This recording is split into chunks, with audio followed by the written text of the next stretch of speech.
do St. Patrick's Day. I go, yeah. Very good. We're talking about St. Patrick's Day with Mr. Bob Rowe from Classic Events Catering. Coming up in a couple weeks, although some students on the U of I are taking advantage today. Well, Bob Rowe is infusing Guinness with the pair of recipes for us today. Bob, welcome. Thanks for coming in today. Yeah. Basically, the first thing we do is we're going to make a chocolate cake with Guinness. And this cake basically has 3 parts. First part here is our dry. We got 4 cups flour, 4 cups sugar, 1 tablespoon baking soda, and a little bit of salt. All right. And this one, we got 1.5 cups of sour cream and 4 eggs. Okay. Pan here, 1 pound of butter or 4 sticks, 1.5 cups of cocoa. That's a good sound. Yeah. And then 1 Guinness. Yeah, it's 7 o'clock in the morning. And you pour it right in once it's boiling? Yep.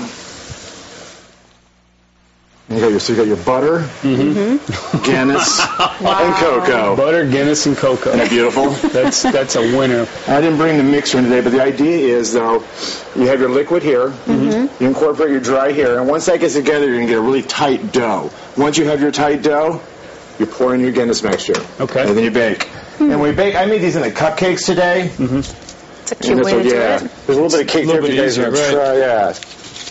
This recipe I'm going to do today makes 36 cupcakes, or it makes 1 nice 3-layer cake.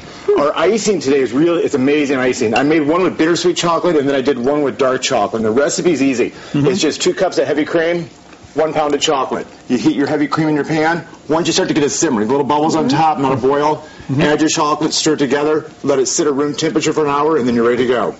Oh, this is great. What do you think? It's good. Try the icing. Delicious. Chocolate icing. What do you think, Ann? The other thing you can do this too to be really kind of a fun twist is what you can also do is you can also make a white chocolate icing with it too. You can heat up your heavy cream, add white chocolate to it. Then if you really want to do an Irish motif, you could actually do your heavy cream, add your white chocolate, and then do a little bit of green food coloring too. Can you cook a lot with Guinness beer? You can, basically, yeah, you can. Our next segment, what I'm going to do is I'm going to do some steak fillets, and I marinated those overnight with Guinness, a little bit of garlic, shallots, and some herbs, and then I'm going to take the marinade and reduce it down for the sauce for the fillets. Oh, that What is it about the dark beer that really gives it? It's an earthier flavor. I mean, we all know beer from if you've ever been to a frat party. You know what the beer smell is afterwards, but the Guinness is a little bit richer, a little bit deeper. The tones are better on it. Just smell this right here, Ed. I mean, you can smell the chocolate. But you can also smell that Guinness come out of it, too. You can. So the chocolate cake, you guys noticed, it wasn't a really sweet chocolate cake. It was earthier, but you had the good flavors of the chocolate, which is great.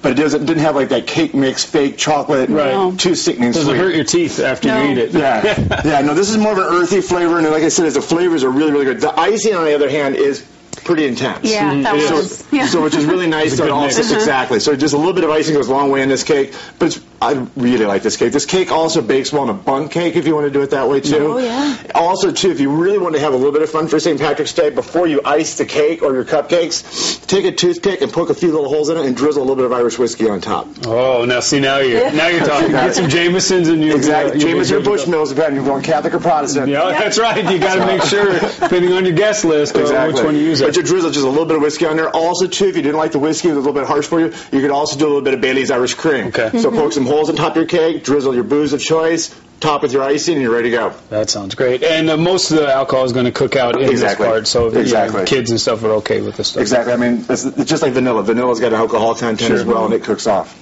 It gives it a great flavor, but doesn't taste alcohol-y or anything, or even like beer, really. Unless you soak the cupcake in Irish whiskey. Well, then it will, yes. That's a different recipe, Bob. That'd be a different kind of bomb. Yeah, that's what the college kids are doing, I think, today. Anyway, all right. So you briefly mentioned it. What are we making in our second? I want to saute some beef fillets that have been marinating overnight with Guinness, shallots, garlic, a little bit of rosemary, and fresh thyme. Then we're going to reduce the marinade and make a sauce to pour on top of the fillets. Wow, that sounds great. That's coming up at about 7:22 or 3. So be sure and stick around for that. And if you have to leave, set your DVRs because you certainly don't want to miss this, and you'll definitely want to try this home. This is great. Right, Bob Rowe, Classic Events Catering. Thanks for being here. We'll check back with him in 30 minutes. You can see this recipe again on our website, IllinoisHomepage.com.